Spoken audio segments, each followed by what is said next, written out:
오늘은 출애굽기 37장 제1절에서 29절까지 말씀으로 성막기구에 그리스도를 담으라라는 제목을 가지고 말씀을 증거하도록 하겠습니다. 오늘은 성막의 내부 기구에 제작하는 이야기입니다. 앞서서 하나님께서 모세를 통해서 성막에 관한 그런 내용들을 알려주시는 것은 지시사항이었습니다. 뭐라고요? 지시사항. 지금 우리가 보고 있는 36장, 37장의 성막의 내용들은 지시사항을 받고 이제 뭐 하겠어요? 시행하는 것이죠. 직접 하는 것입니다, 여러분. 현장에서 직접 제작하고 만드는 이야기들입니다. 이해되십니까?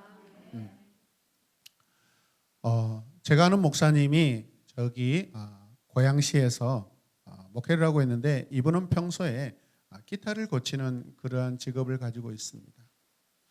그분은 과거에 저기 신안 섬에서 목회를 하면서 교회 재정이 너무 어려워서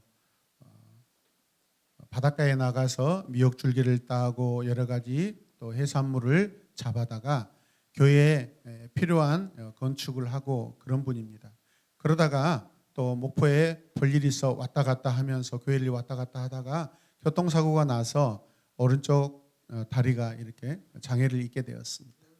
그래서 온전한 일에 목회를 할 수 없어서 또 그런 분들을 교회가 청빙해 주지 않습니다. 제가 봤을 때는 참 성실하시고 마음도 바르시고 목회관도 아주 좋으신데 왜 우리는 외모를 보고 그런지 모르겠어요. 많은 교회들이 지금 세대 교체가 이루어지고 있는데 저는 그렇습니다. 여러분 이제는 박사 시대는 다 지나갔습니다. 교회 박사는 다 지나갔습니다. 목회 잘하는 목회자, 여러분 진심으로 하나님을 사랑하고 성도들을 사랑하는 목회자가 여러분 그 교회에 청빙돼야 될 줄로 믿습니다.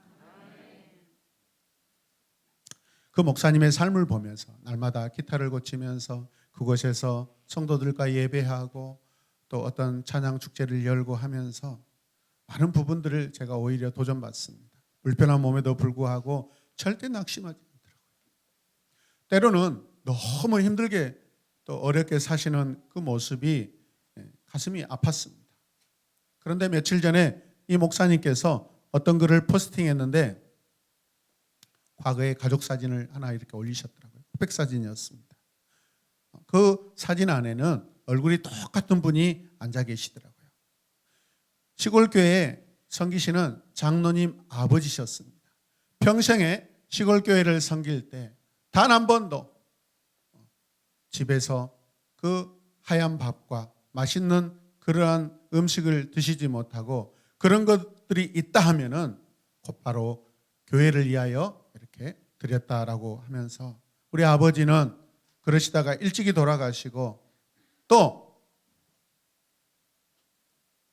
한 번 더 좋은 음식, 맛있는 거 드셔보지 못했다고 그렇게 고백하는데 마음이 아프더라고요. 그 아들도 마찬가지로 그리고 또 그런 넉넉하지 못한 그런 사역을 하고 있는 모습에 그러나 여러분 하나님 보시기에 성도의 모습은 많이 가졌냐 얼굴이 뭐 깨끗하냐 더럽냐가 아니라 그 심령에 얼마나 주님을 담고 있느냐 그것이 중요한 줄로 믿습니다. 오늘은 계속해서 성막의 내부 기구에 제작하는 이야기입니다. 지난 시간에도 말씀드렸듯이 출애굽기 25장과 30장에서 하나님이 모세에게 주신 그 세부적인 지침을 36장과 37장 또 다음 38장에 계속해서 시공하는 그런 이야기입니다. 성막 기구를 만드는 그런 상황이 기록되어 있는 말씀입니다.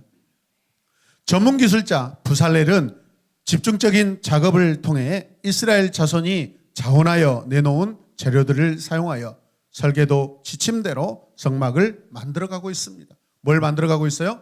성막을 만들어가고 있습니다. 오늘은 성막 기구에 대한 지침과 그 실행의 내용이 반복되거나 생략된 내용들이 있지만 그런데 오늘 특별히 이 말씀은 그 의미를 강조하면서 또 순서를 강조하면서 말씀이 기록되어 있습니다. 이미 우리가 이 말씀은 중복된 말씀이기 때문에 어떤 말씀 한 절 한 절을 여러분과 함께 나누기보다는 이 성막기구에 담겨져 있는 그 의미, 성막기구에 담겨져 있는 그리스도에 관한 상징들을 함께 말씀으로 나누길 원합니다. 오늘도 이스라엘 자손은 여호와께서 모세에게 명령하신 대로 다 행했다라고 기록하고 있습니다. 백성들은 철저하게 하나님의 말씀대로, 하나님의 지시대로, 하나님의 계획대로, 하나님의 설계대로 여러분 모든 것을 다 행하고 있습니다. 그렇게 해야 될 줄로 믿습니다. 이제 문단을 나눠서 말씀을 살펴볼 때 첫 번째 37장 1절에서 9절은 성막기구 제작은요 언약궤입니다. 함께 봅니다. 언약궤입니다. 언약궤는 이 상자이죠. 작은 궤입니다. 상자인데 이것을 조각목으로 만들었다라고 하고 있는데 이 조각목은 아카시아 나무를 채로 이렇게 가지런히 다듬어서 이 박스를 만드는 것이죠, 여러분. 그래서 아카시아 조각목으로 만든다라는 것이죠. 여러분 우리가 알다시피 조각목은 광야에서 자라는 그렇게 아주 예쁜 그런 나무가 아닙니다. 한편으로는 볼품없는 나무입니다. 그렇다고 우리가 생각한 어떤 우리나라의 어떤 아카시아 나무 같은 그런 작은 나무가 아니라 굉장히 큽니다. 그런데 볼품이 없습니다. 예수님의 거친 공생애의 의미를 가지고 있습니다. 볼품없이 보이지만 하나님의 약속이 가득 담긴 약속의 언약궤입니다. 이 언약궤는 조각목에 순금을 입히라고 말씀하고 있습니다. 볼품없는 그 나무에 무엇이 입혀져요? 순금이 입혀집니다. 언약궤를 순금으로 입혔다라는 것은 여러분 구약의 금은요 왕권을 상징합니다. 비록 그분이 볼품없지만 그분의 신분은 하나님이십니다. 왕이십니다. 세상을 통치하시는 자입니다. 예수님께서 왕으로 오실 것을 의미하고 있는 것이죠. 부사렐이 아카시아 나무로 그 궤를 만들었다라고 하고 있습니다. 이 언약궤는 이 성막 회막의 지성소 앞에 놓이게 됩니다. 이어서 부사렐은 순금으로 언약궤의 속죄덮개를 그룹 둘과 함께 만든다라고 하고 있습니다. 여러분 이것은 때로 속죄소라고 합니다. 이전에 이스라엘 자손이 여러분 황금을 보면 가장 먼저 어떤 형상이 떠올랐을까요? 송아지, 금송아지, 우상이었겠죠. 순금으로 만든 언약궤는 금송아지를 모범적으로 대신하는 그러한 것들입니다. 할렐루야. 그들이 과거에 금을 생각했을 때는 금송아지가 생각났겠지만은 이제는 하나님의 가장 중요한 여러분 지성소 안에 그 언약궤를 백성들이 생각하게 하는 것이죠. 이해되십니까? 이스라엘 자손은 금으로 우상을 만들거나 여호와를 영화롭게도 할 수 있습니다. 우리가 죄를 짓기도 하고 하나님의 의를 행할 수도 있습니다. 그 선택은 누구에게 있습니까? 저와 여러분들이 하는 것입니다. 모든 선택은 우리 자신들이 한다는 것을 기억하셨으면 좋겠습니다. 언약궤 덮개인 이 속죄소는 우상이 아니라 여호와의 죄사함의 상징입니다. 함께 고백하십시다. 여호와의 죄사함의 상징입니다. 언약궤 속죄소가 그렇다라는 거예요. 언약궤 덮개인 이 속죄소는 백성들과 함께 계시는 여호와의 임재에 대한 상징입니다, 여러분. 그곳에 여호와께서 임하시기 때문에 그곳에서 백성들의 죄가 사해진 줄로 믿으시길 바랍니다. 할렐루야. 그렇다면 예수님이 이 땅에 오실 때 어떤 모습으로 오셨어요? 우리의 속죄 양으로 속죄소가 된 줄로 믿으시길 바랍니다. 예수님이 우리의 언약궤 덮개가 되십니다. 이스라엘 자손은 바벨론에서 귀환하여 제2 성전을 건축하는데요. 재밌는 부분이 있습니다. 언약궤를 만들지 않습니다. 여러분 가장 중요한 언약궤라고 생각할 수 있는데 그 언약궤를 만들지 않아요. 왜 그랬을까요? 너무 중요한 부분인데 만들지 않아요.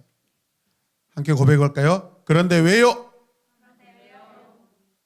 그것은 여러분 그곳에 황금으로 만들어진 그 그룹들, 양쪽에 천사의 모양을 하고 있는 그 그룹들을 나중에 이스라엘 백성들이 우상으로 예배할까 봐 70년 바벨론 포로에서 돌아온 이스라엘 자손들이 제2 성전을 건축할 때는 그것을 만들지 않았다라는 것은 우리가 무엇 때문에 70년 동안 저 이방에 나가서 방황하고 또 죄인으로 여러분 노예로 살았느냐?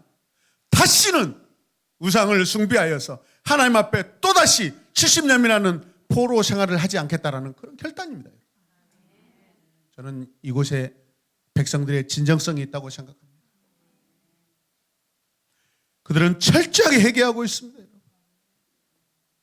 70년 만에 돌아와서 또 우상을 섬길까 봐 그래서 성전 건축 현장에 언약궤 속죄소를 만들지 않았다라는 것은 그들이 하나님 앞에 얼마나 바르게 서려고 하고 있다라는 그 진정한 모습을 보여주고 있습니다. 함께 고백할까요? 또다시 70년 포로 어떻게 해요? 싫습니다. 아멘. 오늘 이렇게 자유함을 가지고 해방의 마음을 가지고 하나님 앞에 예배하는데 여러분 다시 옛 모습으로 돌아가실랍니까? 다시 술 마시고 다시 우상을 섬기고 다시 하나님을 모르는 삶으로 여러분 돌아가실랍니까? 그럴 수 없습니다. 솔로몬이 지은 제1성전에는요 이 두 그룹이 어마어마하게 크게 제작하였습니다. 날개의 크기는 단순히 속죄소 위에 놓이는 정도가 아니라 저쪽 벽에서 이쪽 벽에까지 이르는 어마어마한 크기의 여러분 그 천사의 형상을 가지고 있는 그 그룹을 만들었습니다. 그런데 솔로몬이 어떻게 됐어요? 하나님 앞에 그의 진심을 드리지 못합니다. 그것은 형상에 불과합니다. 그 형상이 진심이 되면 안 됩니다. 그 형상에 담긴 하나님의 마음, 여러분 그것이 중요하지 않겠습니까? 우리가 광야에 가서 사막에서 여러분 아무도 없어도 하나님과 독대하며 살 수 있습니다. 할렐루야. 여러분 이 세상이 번잡하고 온갖 추악하고 하나님을 모른다 하며 사는 사람들이 가득할지라도 여러분 그 대중 안에서 군중 속에서 우리는 하나님의 자녀로 떳떳하게 살아갈 수 있습니다. 우리에게는 형식과 예식이 중요한 게 아닙니다. 그 의미가 중요합니다. 하나님의 마음이 담긴 것이 중요한 줄로 믿으시길 바랍니다. 우리 인간이 그렇습니다. 우리 인간이 이처럼 연약합니다. 70년을 바벨론과 페르시아의 종으로 살았는데 또 그렇게 살 수 없잖아요. 왜 70년의 심판이 임하였습니까? 멀쩡히 계시는 하나님을 버리고 이방신을 섬겼잖아요. 그 원인을 제공한 자가 누굽니까? 솔로몬이었습니다. 당대의 지혜자인 솔로몬이 300명이나 되는 부인들을 두고 하나님이 금하신 이방인들과 여러분 한 통속이 되고 결혼을 통하여서 외교정책을 통하여 전쟁하기 싫고 엄친아로 살면서 전쟁하기 싫은 거예요. 전쟁하기 싫으니까 사돈관계를 맺는 거예요. 하나님이 전쟁하라면 하는 것이에요, 여러분. 하나님이 평화하라면 하는 거예요, 여러분. 여러분 이방의 주변 나라의 그 공주들이 솔로몬에게 시집 올 때 가지고 온 것들이 뭐였습니까? 그 나라의 우상들을 가지고 들어와서 그 거룩한 유다의 아버지 다윗이 피를 흘려가면서 세워놨던 이스라엘의 나라를 우상으로 지금 다 물들이고 채우고 있어요.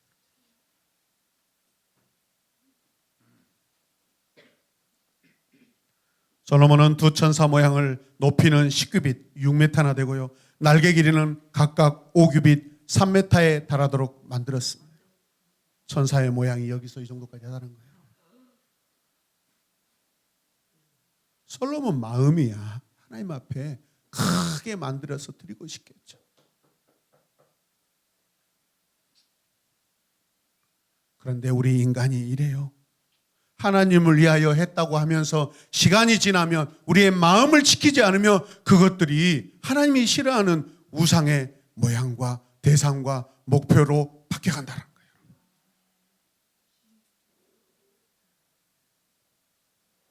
그래서 하나님께서 성막기구예요. 장차 오실 메시아 그분을 위하여 모든 상징된 의미를 담게 하시는 거예요, 여러분. 신약 성경에서 이 만남의 장소와 속죄소의 의미는 인간의 죄를 덮는 예수님의 사역을 의미합니다. 로마서 3장 2절에서 4절 말씀을 우리 함께 읽겠습니다. 모든 면에서 많이 있습니다. 첫째는 그들이 하나님의 말씀을 맡았다는 것입니다. 여기서 이들이라는 건 누구냐면 유대인을 말하는 것입니다.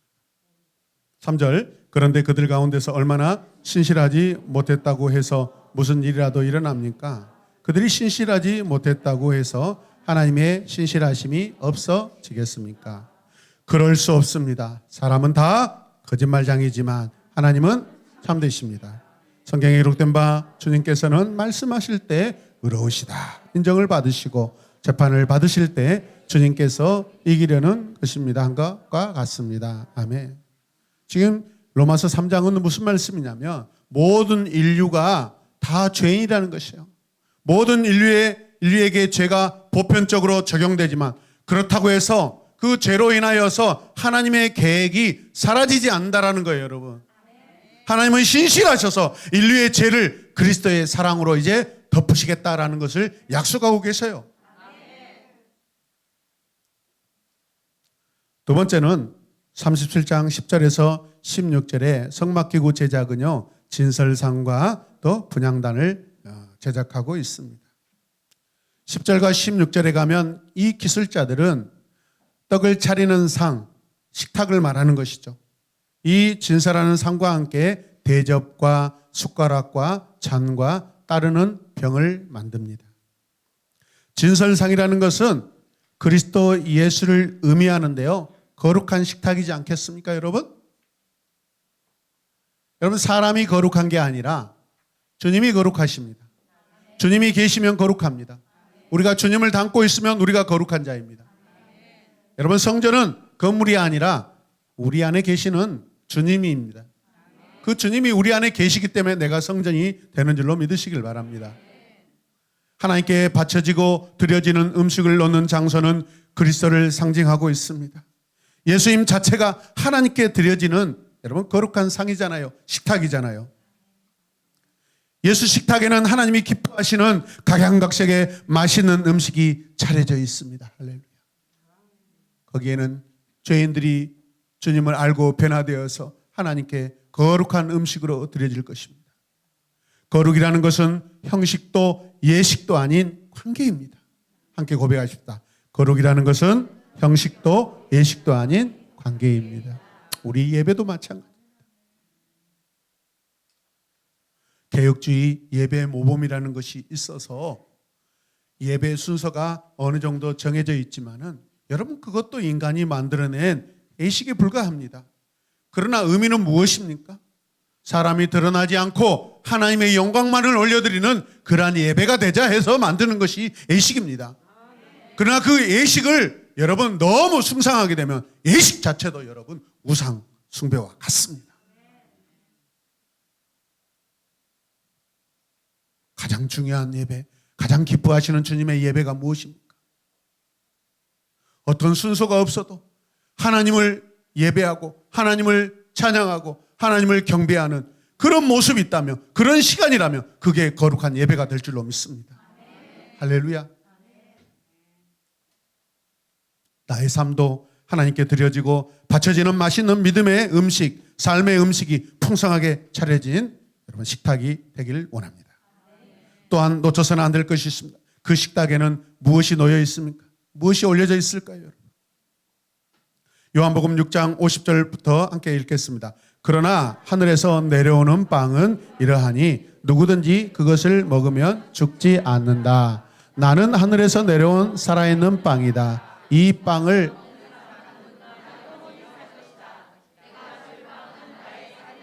그것은 세상에 생명을 준다. 제가 개역개정으로 이렇게 성경을 인용하는 것은 여러분 성경에 우리가 성경 원어로 봤을 때 떡이 가깝겠습니까? 빵이 가깝겠습니까? 빵이죠. 근데 우리는 오히려 빵 그러면 더 이상하게 생각합니다. 예수님 당시로 가려면 여러분 이거 하늘에서 내려오는 시루떡이니 이거 하늘에서 내려오는 찐빵이니 뭐가 맞겠어요? 오늘 이 말씀을 보십시오. 주님이 하늘에서 내려오는 빵이래요. 그것을 먹으면 죽지 않는데요. 주님을 먹으면 죽지 않는데요. 주님은 살아있는 빵이래요. 그래서 영원히 살 거라고 약속해 주셔요. 주님은 세상에 생명을 주는 빵이에요.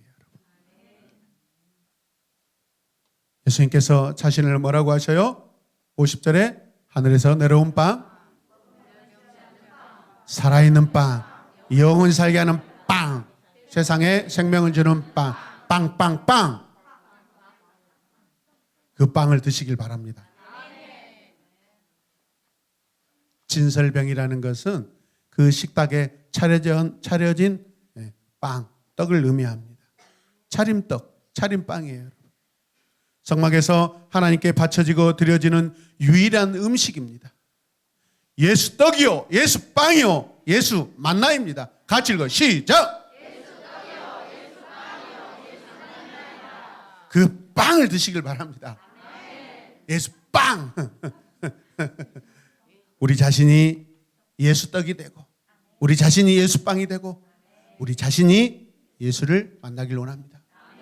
내 자신이 예수님을 담고 있는 그런 식탁 되길 원합니다. 그렇게 만들어지시길 원합니다. 그 다음 37장 17절에서 24절에 보면 성막기구 제작은요 등잔대입니다. 함께 보자. 등잔대. 이 기술자들은 순금으로 등잔대를 만드는데요. 장과 꽃받침과 꽃이 그것과 한 덩어리가 되도록 그렇게 만들고 있습니다. 등잔대는 가지가 7입니다. 가운데 가지 양쪽에 3가지씩 전체 7가지입니다. 이 가지들은 한 가지들로 연결되어 있고 총 7 받침대 등잔에 불이 밝혀질 것입니다. 신약성경 요한계시록에 가보면 7교회가 등장합니다. 이 7교회의 주인이 누구이십니까? 주님이십니다. 예수님이십니다. 이 7교회를 붙들고 계시고 빛을 비추고 계시는 분이 예수님이십니다. 오늘 이 등잔대는 이스라엘 온 지파와 모든 성도들과 모든 교회의 빛을 비추고 계시는 주님의 여러분 사랑이십니다. 시편 119편 105절 말씀 우리가 잘 아는 말씀이죠. 우리 함께 읽을까요? 주님의 말씀은 내 발의 등이요 내 길의 빛이십니다. 아멘. 주님의 등불을 우리가 가졌다면 우리는 어두운 세상 죄악 세상에서 실족하지 않고 우리는 갈 줄로 믿습니다. 어두운 세상을 걸어갈 때 실족하지 않는 방법은 내 발걸음에 빛이 있으면 되는 것이죠. 주님의 등불이시고 주님의 빛이 있으면 됩니다. 요한복음 8장 12절 말씀을 보시면 같이 읽어요. 예수께서 다시 그들에게 말씀하셨다. 나는 세상의 등불이다. 빛이다. 나를 따르는 사람은 어둠 속에 다니지 아니하고 생명의 빛을 얻을 것이다. 아멘. 주님은 어두운 세상의 빛이십니다.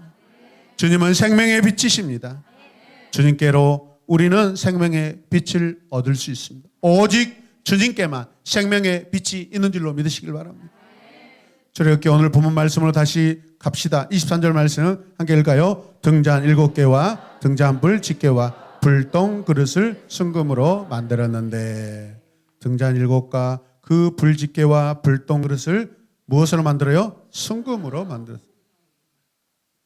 금은 예수 그리스도 그분의 왕권을 상징하고 있습니다. 등잔불을 관리하는 그 집게와 이 등잔불이 다 타고 나면 남은 불똥들이 있습니다. 약간의 찌꺼기겠죠. 그 모든 것들을 다 순금으로 제작하라는 것입니다. 여러분 예수님 꽃길만 걸으셨던 분이 아니죠. 예수님은 사람들의 모든 필요를 위해 여러분 친히 자신의 모든 것을 들여 사람들을 서빙했던 분이십니다. 그래서 설교 초반에 말씀드린 그 기타 고치는 목사님, 그 기타 고치는 그 장소를 뭐라고 하냐면 서빙 기타라고 하더라고요. 무슨 뜻이에요? 하나님의 사람, 교회를 섬기는 그러한 서빙을 하겠다라는 거예요. 그래서 많은 교회 사역자들이 기타 목이 부러지고 등이 휘고 막 기타 배가 터져서 그런 기타를 가져오면 기가 막히게 다 복구해가지고 소리 더 잘 나는 픽업으로 다 바꿔 달아드리고, 그래서 다시 하나님을 찬양하고 사역할 수 있는 그런 기구로 다시 회복시켜 주는데, 저는 그분의 그 삶을 통해서 참 귀하다. 아, 서빙 기타라는 게 저런 의미를 가지고 있구나. 저와 여러분들이 이 땅에 여러분 주님을 대신하여 세상을 서빙하는 자가 되길 원합니다. 진리로 서빙하고 사랑으로 서빙하고 겸손으로 서빙하시길 바랍니다. 할렐루야. 섬김을 받지 아니하고 비록 종의 모습으로 주님은 섬기셨지만 그분은 본래 왕이셨습니다. 본래 왕이십니다. 만왕의 왕이시오 만유의 주인 되시는 하나님의 아들이시고 세상을 지으시고 통치하시는 왕이십니다. 믿으시면 크게 아멘 합시다. 등잔대 기구에서 우리는 예수님을 보게 되고 하나님은 거기에 그리스도를 담게 하셨습니다. 이제 마지막으로 37장 25절에서 29절의 말씀을 보면 성막기구 이 제작은요 분향단과 감람유, 관유를 만들라라고 하고 있습니다. 성막기술자들은 아카시아 나무로 분향할 제단을 만듭니다. 그 다듬은 아카시아 나무를 금으로 입히는 것이죠. 그래서 이 분향제단을 만드는데 순금으로 싸고 거기에 뭘 만드냐면은 뿔을 만듭니다. 뿔을 만들어서 거기에 여러분 다 연결해 놓습니다. 분리되지 않는 뿔을 그곳에 발견합니다. 뿔은 죄인이 피하는 장소이고 죄인이 보호받고 억울함이 풀어지는 그러한 장소입니다. 뭐가요? 뿔. 죄를 짓고 억울한 죄를 짓고 여러분 살고 싶으면 그 뿔을 붙잡으시면 됩니다. 우리 세상에서 때로는 성실하게 살고 참되게 살았다고 하지만은 어쩔 때 여러분 연약함으로 인하여 연약한 내 감정과 그 우라로 인하여서 실수하여서 여러분 죄를 지을 때도 있습니다. 그 억울한 죄를 지었을 때 어디로 피해야 돼요? 그 뿔을 잡으면 됩니다. 그것이 피난처입니다. 주님은 우리의 여러분 속죄의 뿔이 되고 피난의 뿔이 되신 줄로 믿습니다. 살인자가 면죄받는 곳입니다. 이 뿔을 붙잡으면 다시 죽어요 살아요? 살 수 있습니다. 우리 함께 읽겠습니다. 이 뿔은 곧 피난처 되시는 예수 그리스도를 상징합니다. 이해되시는 분만 아멘. 이제 마지막으로 성막기술자들은 거룩한 감람유와 향품으로 정결한 향을 만듭니다. 지난번에도 이 말씀을 할 때 이 향은요 이 세상에서 가장 탁월한 향수입니다. 가장 귀한 기름입니다. 그런데 거룩한 기름입니다.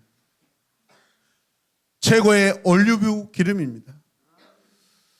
아마 제 기억으로는 물론 이 기름이 이미 우리나라에 이렇게 시중에 판매되었지만은 제가 이 기름을 알게 된 것은 아마도 개척을 하고 한 1년 차 됐을 때 그때 교회 안에서 올리브 기름으로 음식을 만들면 건강에도 좋고 음식이 맛있다 하고 그렇게 기억한 적이 있습니다. 그러니까 2000 아마 11년 정도 그때부터 저는 올리브 기름을 일반화 이렇게 사용했던 것 같습니다. 여러분 이 기름은요 구약에서 병자를 치유할 때 사용하는 기름입니다. 거룩한 일꾼을 세울 때 바르는 기름입니다. 거룩한 왕과 제사장을 세울 때 바르는 기름입니다. 이해되십니까? 하나님의 말씀을 증거하는 선지자를 세울 때 여러분 바르는 기름입니다. 거룩한 기름입니다. 가장 여러분 깨끗한 기름입니다. 그런데요 여러분 이 기름에 누가 담겨요? 예수 그리스도가 담기죠. 그렇다면 예수님은 거룩한 기름이 되십니다. 할렐루야. 우리가 어떤 직분을 받든 어떤 사명을 감당하든 주님께서 내 머리에 기름으로 안수하신 줄로 믿습니다. 내 삶에 거룩한 기름으로 임하신 줄로 믿습니다. 세상에서 가장 향기로운 냄새, 향수를 만듭니다. 사람들 속에 들어가면 우리는 악취를 만납니다. 썩은 내가 풀풀 납니다. 간혹 성도들이 오랜만에 친구들을 만나서 좋다라고 하지만 시간이 지날수록 하나 되지 못하고 힘들어함을 느낍니다. 제가 알기로는 아마 여름철에 우리 유라 엄마가 친구들과 여수를 놀러 간다고 1박 2일로 간다고 아주 신나가지고 하면서 목사님 전 놀러 가요 그러더라고. 잘 갔다 와라. 너는 후회하게 될 것이다 그랬어요. 아니나 다를까. 1박 2일로 놀러 가 여수에서 뭐 펜션인가 뭐 호텔에 들어가는 거 어쩌고 모르는데 갔다 오더만 다시는 친구들과 놀러 안 가겠다고. 이유가 뭐겠어요 여러분. 여러분 스토리가 달라요. 스토리가 달라요. 생체 리듬이 달라요. 여러분. 나누는 이야기가 달라요. 생각하는 것이 달라요. 여러분. 가장 좋은 친구는 예수 내 친구예요. 예수님을 가장 친구로 친구 삼고 있는 여러분과 여러분들이 가장 귀한 친구들인 줄로 믿으시길 바랍니다.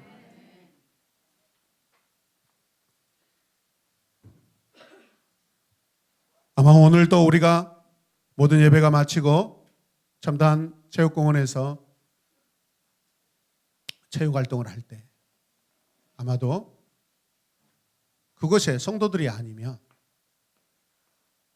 달달한 알코올도 나올 수 있고 카스 테라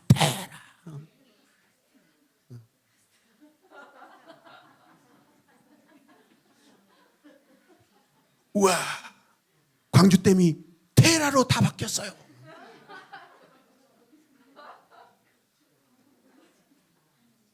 충분히 그럴 수 있는데 우리는 물만 먹어도 은혜로 취합니다. 한번 물 한잔 하실래요? 자, 들으세요. 예수 그리스도는 우리의 생수가 되십니다.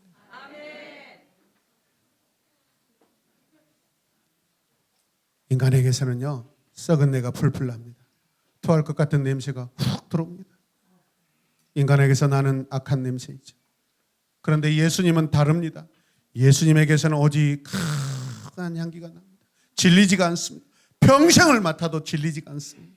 예수님은 우리 인생의 모든 세상의 인류의 최고의 향수가 되십니다.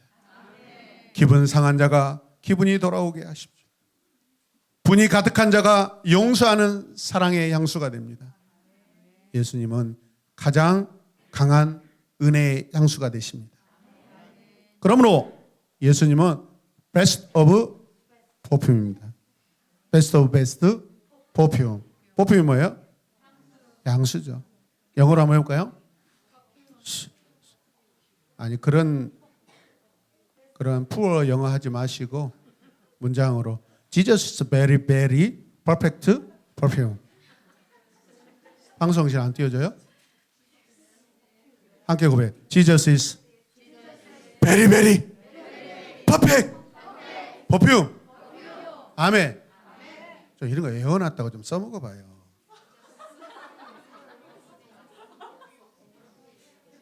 예수님처럼 저 인간들 저 뒤에서 문장이 틀렸다, 문법이 맞았다, 틀렸다 지금 판단하고 있는데 하나님의 심판이 어떻게 임할지 궁금합니다.